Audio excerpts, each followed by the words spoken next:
What's up guys, Nepenthes here and welcome back to another vlog. We are in Gamescom day 5 now, even though Gamescom has finished I do believe, or is this day 6? It's one of the days anyway. It's Monday night, it's my last night in Germany. I fly home tomorrow morning, very early. I've got to get up at like 8 a.m, which is going to be a bit of a struggle. As you can see, I am by myself today. There's not even anyone in the room, it is just me on my own. Calfreezy has gone to a LOL team house. One of the big LOL teams have invited him to their house for the evening. So he's gone there. Bateson and Tobias are up in the executive lounge watching the Man United Chelsea game. I am here. JJ and Simon have gone home this morning. Calix and Lola went home this morning. Toby and Josh went home yesterday. Syndicate and his crowd went home the day before that. Vicstar went home yesterday. So I'm just sitting here by myself, all alone, and I thought, let me do a vlog. But before I do a vlog, I said do. I really want to talk about this channel and what I'm going to do with it and where I'm kind of heading with it. And that's based largely off the back of what's gone on throughout Germany and Gamescom and the last 3 or 4 weeks with this channel. So a lot of you might be here exclusively for Minecraft. Maybe you don't even know that I've got a bigger main channel. Maybe you do and maybe you don't care about that. But for me, as always, because this is the 3rd time it's happened now, I go through phases with Minecraft where I'm like in love with the game and then can't stand the game. Like to the point where, you know, like it just gets so boring. I've got no creative ideas. I've got no motivation to play the game. And in those sort of instances, I want to be able to have something different to offer you guys. So I'm kind of tempted to make this a Let's Play channel that's not just Minecraft, like any game that you guys like, and just do that basically, because Minecraft is ridiculously boring to play at times for me. Like do you know what the thing with Minecraft is? I like the start of the game because it's all fresh game for a new world. Then there's a period where if I were to do Minecraft seriously, I would have to invest a hell of a lot more time in it, because if I wanted to build, let's say, a massive building and have it all nice and neat and looking great and stuff, just to get the materials alone would take me probably 20 to 30 hours. And that's genuine, that's realistic, you know. And those 20 to 30 hours would take me literally at this moment in my life 4 or 5 weeks to do, because I can't play Minecraft that often because I've got my FIFA channel, which is far more important. And then in that period of time, you guys don't want to see me just collecting materials, so it kind of leaves me stuck, because Minecraft isn't my first game, to the point where I'm either going to stop the Let's Play of Minecraft and just play mini games, or I'm going to do the Let's Play, but do like, I'll play the Let's Play for a week and record everything that I can, and then condense that down into one video and just upload the Let's Play once a week, like maybe every Sunday night. And it might be a 1-hour video, it might be a 4-hour video, but every week just upload it once, and that will be that. On top of that, you know, there's a lot of games coming out in the future that I'm going to be wanting to play, and even right now, like Saints Row 4 came out. I really want to try out Saints Row 4, and I know you guys would prefer that I put it on YouTube rather than not on YouTube, and I can't put it on my main channel because that's FIFA exclusive channel. And then GTA 5's coming out, and Titanfall next year, and there's just a whole bunch of shit that I'd love to do rather than just Minecraft. And also, I'm loving doing vlogs, and you guys really like vlogs, and I'm going to start introducing a vlog onto my main channel as well once a week. But vlogs are awesome because it really allows me to explain me to you. I get so many questions like, why did you do this or why did you do that? And sometimes like I'm quite hypocritical at times, and I know a lot of you will get that. And sometimes like I'll say one thing and then 6 months later I'll say another thing that completely contradicts that, and someone will remember. And it's not that I'm like, it's not that this thing is no longer in my mind. It's like in this time things have changed, you know. So it allows me to kind of explain that sort of stuff. Like just for example, bringing it out there, like when I got scored, when people used to score cutbacks against me in FIFA, I used to go fucking nuts, and everyone probably still does. And I was always of the like, I'd never do that. I always skill, blah blah blah, this, blah blah blah that. And then FIFA 13 is a game where skilling is not really that prominent, so I had to start using cutbacks. And it's one of the best way to score. It makes me win, and I like winning more than anything. And people, that rightly so, come back and be like, oh, well, you just are such a hypocrite. You used to cry about this all the time, and now that's all you ever do. And like, it's a little bit of an exaggeration that I used to cry about it all the time, and it's also a little bit of an exaggeration that it's all I do now. But the truth of the matter is, I have gone from hating having cutbacks scored against me and trying my best to never score them to taking them as they come. And the difference is this gap in between and a lot of time where a lot of things have changed. Yeah, I like this second channel allows me to kind of express that frustration and issues that I have without me putting it on my main channel and then causing issues like it has done many times over the past. Also, one thing, guys, this camera is reversed. So this ring on my finger is actually on my right hand. This is my left hand. You probably see the tattoo there looks backwards. People keep asking me what that is. You'll see it backwards, but it says Nepenthes. And that's just to prove that the camera is flipped. And in fact, this ring is on my right hand. I am not married. We're 6 minutes into the vlog now, guys, and I haven't answered a single question. So, like I said, this is going to be another Q&A. So we've got the first question. Let's skip through a few of them. What do we get? What do you think about Xbox One getting exclusive and PS4 not? I don't really care, to be honest. Don't really care. Let's have a look. Predictions for top goal scorer in the Premier League. I think it'll be Van Persie again this year. He's clinical. He's just really good. Like, I mean, Sturridge has had a good start. 2 goals in 2 games. Soldado 2 in 2. Van Persie's also got 2 in 1. Like I said, it's Chelsea playing Man United right now. Let's have a quick look-see on the live score to see what the score is. It's currently 0-0 after 40 minutes, and Kevin De Bruyne. I think that's how he's to Bruyne. How the guy I'm talking about? He's had a booking so far. So yeah, that's that. What do you think of Cologne? Cool city. Cologne is pretty awesome. To be honest, I haven't really experienced it much, simply because I've been at Gamescom, and like today I didn't get up till like 4 o'clock in the afternoon because I was just shattered from Gamescom, and I've sat here and I've actually started playing League of Legends. And that's another thing that I want to talk about. Like, I want to put League of Legends on this channel because you don't really get commentators like me that play League and put them online. So I know a lot of people hate League. A lot of people have never played it and judge it. I used to be one of those guys that just judged it because I read Twitter, and Twitter kind of is against League of Legends, and they're like, oh, you play League, you're a fag and stuff like that. So I was always of that mindset without even trying it out myself, and that's wrong of me. That's wrong of anyone. If you don't know, if you're not educated on a subject, don't form an opinion on it. Yeah, so I started playing League again today, and I played 3 games, and like Malphite is my character. That's who I use. I'll probably use him until the point where I'm extremely knowledgeable of the game and can venture out and use other characters, because there's a lot about it I don't understand. But I really want to put League on this channel and do just a series where every time I play a League game that's good, I'll commentate it live always, and just bang, put it up there. So let me know what you think about that. So will you make a series in FIFA 14 with your girlfriend? Probably not. She's super busy with her life and her business. I barely get enough time to spend with her anyway because of how busy we both are. So yeah, I don't think there's enough time to make a video for that as well. What was the best bit of Gamescom, which is a question that's been asked a few times. For me, the best bit of Gamescom is always the people that I meet. The fans, the subscribers, and the other YouTubers, which are now like very good friends. Like I explained who was here at the start, like we got a real close group of YouTube friends here. And like that for me is just the best part of all of it, is just hanging out with my friends and having fun playing games. I'm blessed because I don't have to necessarily queue for games, or especially to play FIFA. I never had to queue at all. I can go into the business lounge at EA and play in the back room, or I can go up to the community lounge of EA and play in the community lounge.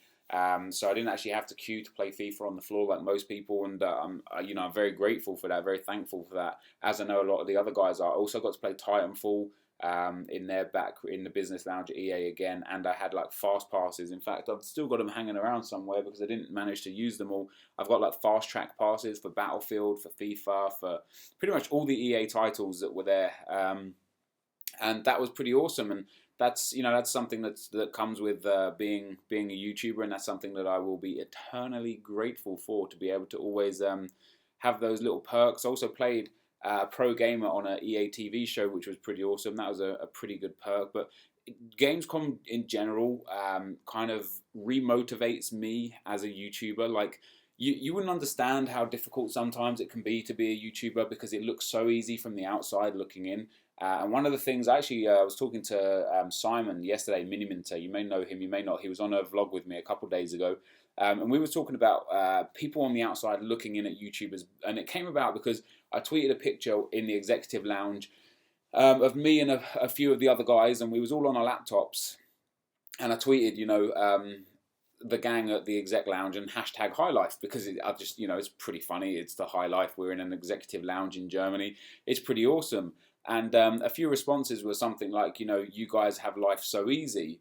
And from the outside, it does look like that. I know it does, because I was once in a position where I was not a YouTuber, and I used to watch YouTubers and think, God damn, like, these guys just play video games and they get paid and they travel the world, they get shit for free, and it's incredible. But you don't understand the ins and outs that go into it, to the point where my response will always kind of be, if it's easy, why isn't everyone in this position? Why doesn't everyone have 1 million subscribers if it's that easy? Something that people don't know about when I took that photo is there was 8 dudes in that photo. You couldn't see Zerka because he was kind of hiding behind, I think, Bateson or whatever. But there was 8 of us right there. We all had our laptops. We were all editing video footage. So we're on holiday in Germany for Gamescom, and we're sitting in an executive lounge editing video, like working, So don't get me wrong, it's a job I love. I love being a YouTuber, and I couldn't think at this moment in life a better job for myself, because I've worked real hard to get here, and I love being here. But it can be hard work. It can be really, really tough. Like I say, from the outside looking in, it's easy. Like, essentially, from the outside looking into like Messi, it's like, oh, how hard can it be to Lionel Messi? All you do is get on the pitch and play football. And that's the kind of attitude that people have when looking at YouTubers. They don't realize the intense work that goes into being a YouTuber, the social aspects of being a YouTuber, the editing, the re-editing and the re-editing. And if something's wrong, sometimes I make a video that I'll spend 3 or 4 hours on, and I'll notice a couple of big issues in it, and I can't put the entire video up, like, just because of those 2 big issues, and I'll have to restart and do the whole video again.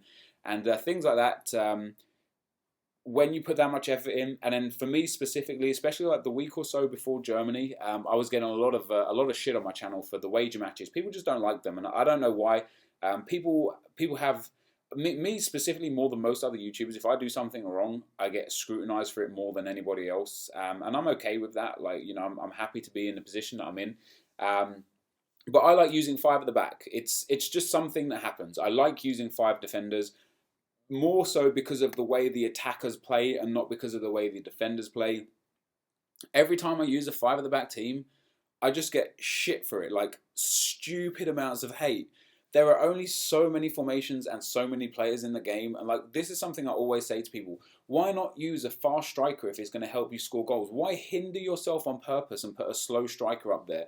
The whole aim of FIFA is to make you, well, for me anyway, other than having fun, which is a very important aspect of FIFA, is to be the best. I want to be the best. I want to be the greatest FIFA player. Will it ever happen? Who knows? But to be the best, you've got to abuse the game in the best way possible, because unfortunately, if it came down to just skill, well, no, not unfortunately, if it came down to just skill, quite simply, it doesn't come down to just skill. It comes down to who can better abuse the game mechanics. And in FIFA 13, 3-5-2, 4-2-3-1, and 5-2-2-1 are 3 formations that are simply exceptional. They're very, very powerful, very strong. And when I'd put up a video and use 5 at the back, I just get shit for it. So much hate, and it demotivates you. It genuinely does. As good as this job is, and as much as I love this job, it gets hard to get the same shit for no particular reason over and over and over and over. And I've tried ignoring it, and sometimes it goes away, sometimes it doesn't. I've tried addressing it, and sometimes that causes the issue to become an even bigger issue, and sometimes it resolves the issue. But ultimately, FIFA is a game, and I'm entitled to play it exactly how I want to play it. And if you don't like that, then don't play that way. I'm not enforcing others to play that way. The reason why I made the 5-2-2-1 so popular is because it's a hell of a good formation. Like, why? if somebody came up to you and said, "Here's £1,000 or £10,000," which one would you take? You would take £10,000. If I came up to you and said, "Hey, here's a 4-2-3-1 that you'll probably lose 1-0 with, or a 5-2-2-1 that you'll probably lose 3-1, probably win 3-1 with," which one are you going to take? Of course, you're going to take the 5-2-2-1. It's not my job to make sure that you guys win every game. It's my job to try and make sure that I win every game. And if somebody else adopts my tactic and is successful with it, either you should do the same thing or find a tactic for yourself that works and is successful. You know, it's I don't want to dwell on it because I've been talking about this subject for probably about 5 or 10 minutes, and it's just one of those things that I'm real passionate about. But for me to get that out and get that across to people would end up just pissing off even more people, and it's kind of annoying that I can't have my say because I've got such a large crowd of people that watch me, that every little thing that I say or do influences things in FIFA in a massive way. I didn't really realise how much until kind of the 5-2-2-1 thing. You know, once I started using 5 at the back, there were a hell of a lot more people using 5 at the back, and that became apparent. But you know, I can't be held responsible for that sort of thing. You know, what if in FIFA 14 there's this incredible player that I find, and I'm like, damn, you guys should try out this player, and then all of a sudden there's like 100, you know, maybe 10,000 people giving me shit for finding this player that just keeps dominating them. That's not my fault. I don't make the game, you know, like I just play the game to the best of my ability and hope that I can win games and try and find a tactic for me that works well. And I have, and that's the long and the short of that. And I know I've dwelled on this subject for a long, long time, so I'm just going to move swiftly on. But I would like to hear your thoughts and feelings about that. You know, I don't know. It's one of those things. Yeah, I would like you to tell me what you think about that sort of thing in an adult manner, if you may. So the next question we've got: which chemistry style is most effective? So there are a hell of a lot of chemistry styles. I think, I can't even remember how many. There are 3 kind of specialist styles, they're called, and each of them has pace. An echelon, guys, is something like looks like this that you see on roads sometimes, and you'll see 3 in a row, and it will indicate that you should slow down or whatever, or indicate that, you know, if there's on the signs that you're 300, then 200, then 100 yards away from a roundabout. So the echelons are on the card for each chemistry style, and there are 3 of them that have 3 pace echelons and 3 either defending, shooting, or dribbling echelons. And they're going to be really, really, really strong and effective. If you've got a striker, for example, Robin van Persie in this game is insane. But imagine him with a bit more pace and better dribbling. So you add the pace and dribbling attribute chemistry style to him, and bang, you've got an incredible striker. But at the same time, you've got to be careful because you don't want to be so predictable, because almost everyone is going to put pace on their defenders. That's a given, in my opinion anyway. It's going to be one of those things. But for me, my centre midfielders, especially the way I play in the 5-2-2-1, the 2 centre midfielders I have, I like to be very, very strong and very good defensively. So I'll be putting on the passing and the defending, or the heading and the defending cards, just because that best suits my gameplay style. Like I think those people that go in there and just put pace on everyone are going to get undone, because I've talked about it a bit with a few of the other guys that are in this hotel with me. Pace is important, and it always will be, but strength is very, very important this time around as well. And if you're like behind a defender in FIFA 13, you can just sprint, like with Walcott, you can just sprint around the defender and you're through on goal.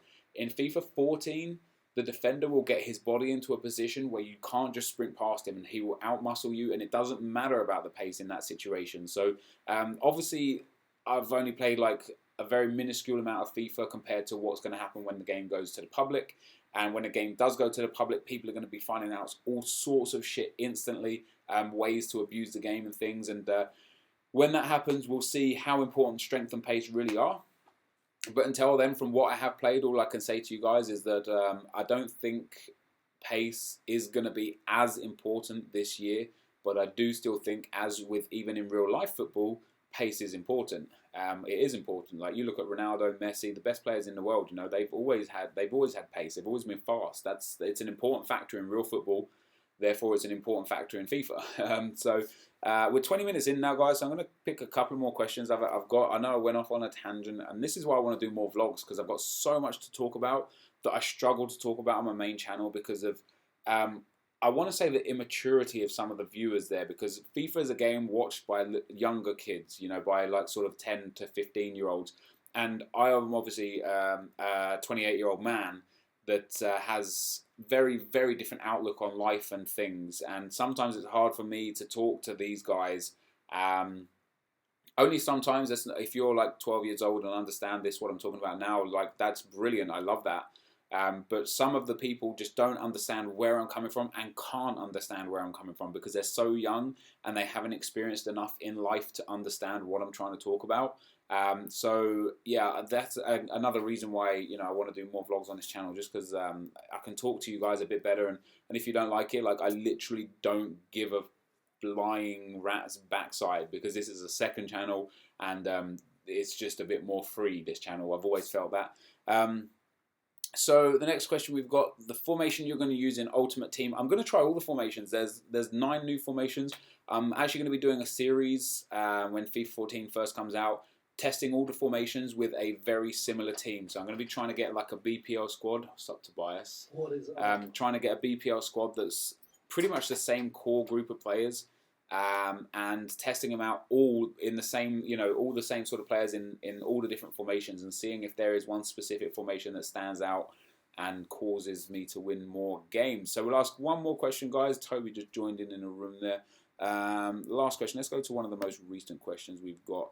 The most recent question is, who is the best YouTuber?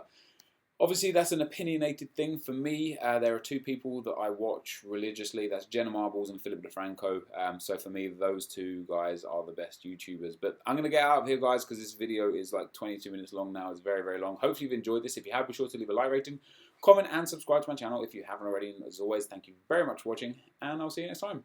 Peace!